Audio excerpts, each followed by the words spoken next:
like LeBron though, or like Lonzo. Ooh, I'm a baller, yeah, shot caller, yeah. They love me, you can't touch me now. Halo Ryan, kembali lagi dari sekian lama nggak pernah on. Dan sekarang baru bisa bikin video lagi. Ryan bakalan ngasih tahu anime yang membosankan tapi serunya tuh mengalir di setiap episodenya. Contohnya sih di awal tuh gak seru, tapi di episode 2 sampai berapa gitu seru, dan lama-lama makin seru juga nonton per episodenya.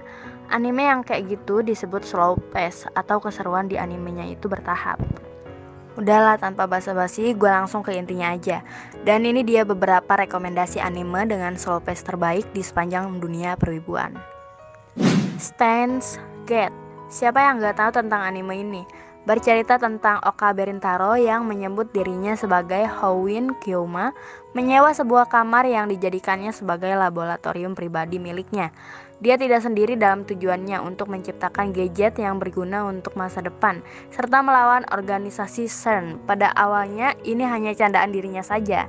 Dia dibantu oleh teman masa kecilnya Shina Mayuri dan Hashida Daru Itaru sebagai sang hacker. Salah satu alat yang mereka ciptakan adalah ponsel microwave.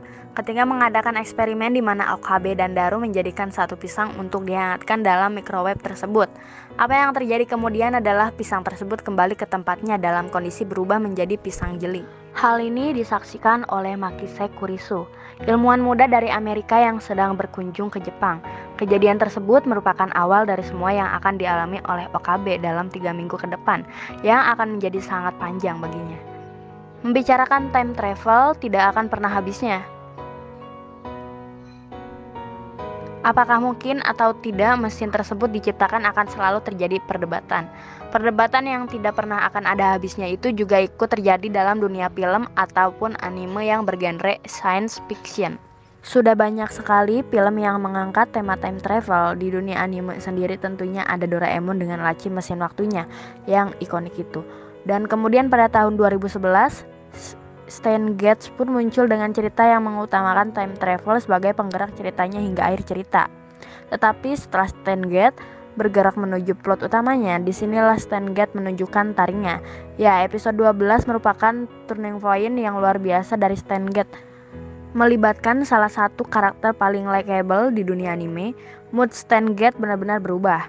Masih terdapat beberapa humor tetapi kadar dosisnya diminimalisir dan jauh kuantitasnya dibandingkan episode-episode awal. Atmosfer Steins Gate berubah karena sedikit kelam dengan mempermainkan nyawa seorang manusia. Gak nyesel deh kalian nonton nih anime, walau di awal kayaknya membosankan buat ditonton tapi seru kok. Natsume Yugen Chou. Anime ini menceritakan tentang seorang pemuda bernama Natsume Takashi. Pemuda ini diberkati kemampuan untuk melihat hantu, ayakashi atau yokai. Kemampuan ini justru membuatnya dijauhi oleh teman-temannya yang lain. Banyak dari teman-temannya Natsume yang merasa ketakutan akan kemampuan itu. Sedangkan yang lain banyak yang membulinya karena menganggapnya berbohong dan hanya mencari perhatian. Sejak saat itu, ia tidak pernah lagi mau membicarakan tentang ayakashi atau yokai. Sejujurnya menurut gue kekuatan anime ini terletak pada temanya. Tema anime ini tidak biasa, ia menggabungkan tema supernatural dengan tema slice of life. Hal ini tidak pernah dilakukan oleh anime-anime lain sebelumnya.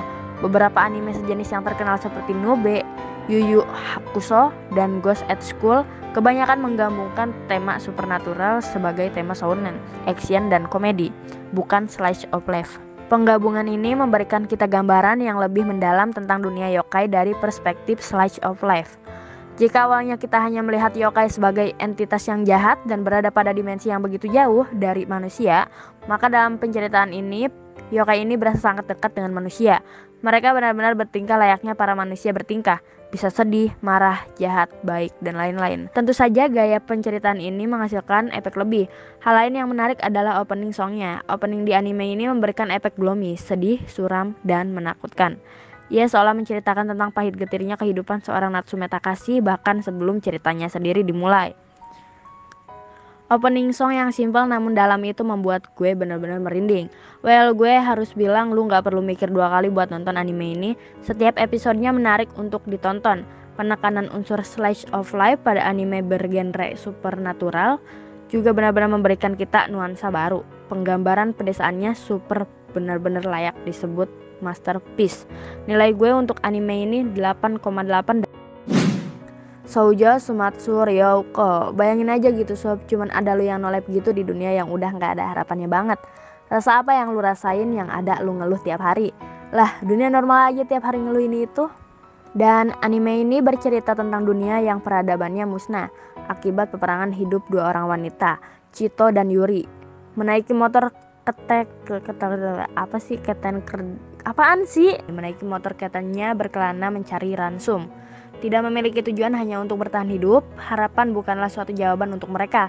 Bagi mereka pengalaman dan perasaan saling berbagi memberikan suatu harapan untuk tetap hidup.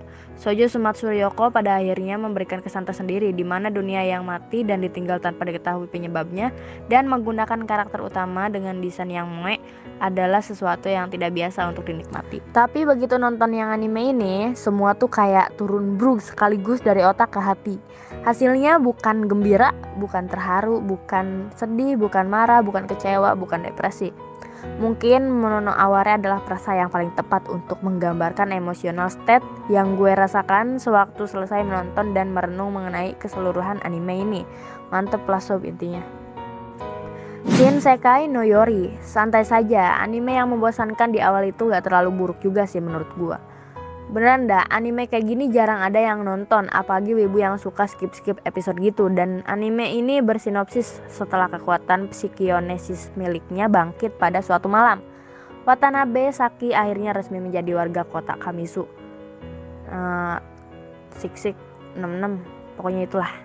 Namun dia segera bisa merasakan bahwa ada sesuatu yang aneh. Apa yang terjadi dengan anak-anak yang kekuatannya tidak bangkit? Karena tidak ada orang lain yang mempertanyakannya, Saki juga memutuskan untuk memendam rasa penasarannya. Sampai kemudian dia dan 4 orang temannya mendadak bertemu dengan suatu makhluk yang menyimpan rekaman sejarah umat manusia sejak 1000 tahun silam. Saat itu adalah untuk pertama kalinya Saki belajar tentang latar belakang kekuatannya dan menyadari bahwa ternyata ada bahaya yang senantiasa mengintai dirinya dan teman-temannya. Gue gak bakal ngasihin spoiler pamungkasnya di sini. Gue harap dengan sinopsis ini kalian jadi terpancing ikutan nonton.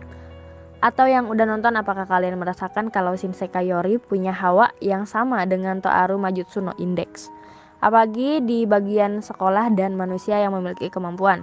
Di perindustrian anime ini memang sangat jarang menemukan suatu anime dengan akhir yang memberikan rasa kepuasan seperti yang ditampilkan Shinsekai Yori.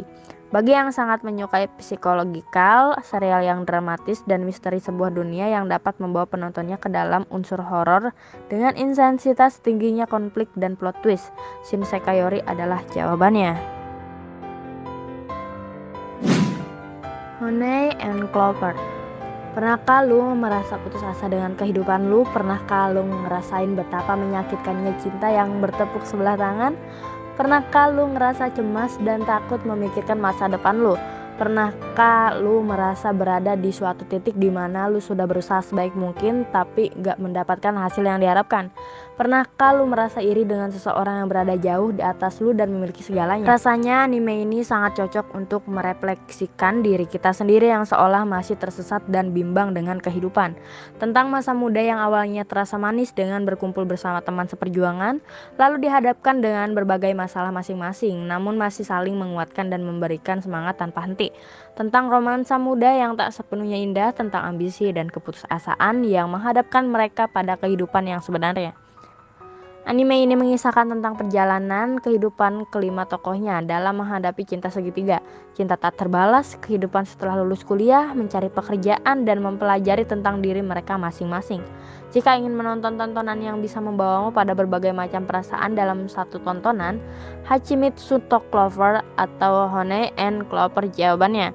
Terutama ini anime amat sangat cocok ditonton oleh mahasiswa yang merasa bingung apa yang akan kalian lakukan setelah lulus nanti. Dan setelah selesai menamatkan seriesnya ada perasaan seperti ini. Kehidupan memang tidak selamanya indah.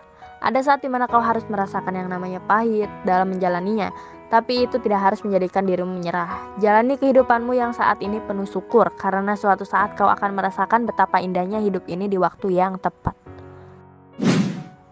Trigatsu no Lion, anime yang diangkat dari manga berjudul sama oleh studio Sub yang tayang pada musim gugur 2016 sebanyak 22 episode. Anime yang bergenre game, slice of life, drama, dan seinen ini menceritakan tentang permainan shogi. Alur anime ini adalah alur maju mundur. Jadi awalnya gue pikir anime ini akan dimulai dengan pertemuan Rei dan 3 kakak adik. Tapi ternyata gue salah, dan cerita juga banyak flashback kehidupan Rei kecil yang diceritakan terpotong-potong selama 22 episode itu. Dan kalau kalian penasaran, mending langsung download aja animenya. Can I be your superhero?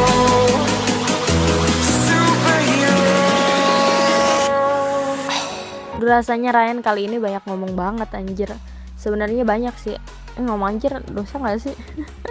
Sebenarnya banyak sih anime yang menurutmu membosankan, tapi benar-benar seru di beberapa episode ke depannya. Makanya, Jay, jangan nonton anime kalau episodenya di skip-skip. Males bener lu nya. Udah nolep nonton anime aja di skip-skip juga. Udah gue Ryan, makasih udah dengerin sampai video ini kelar, dan itu rekomendasi anime slow pace dari Ryan. Makasih dan semoga bertemu lagi di lain waktu. Bye bye.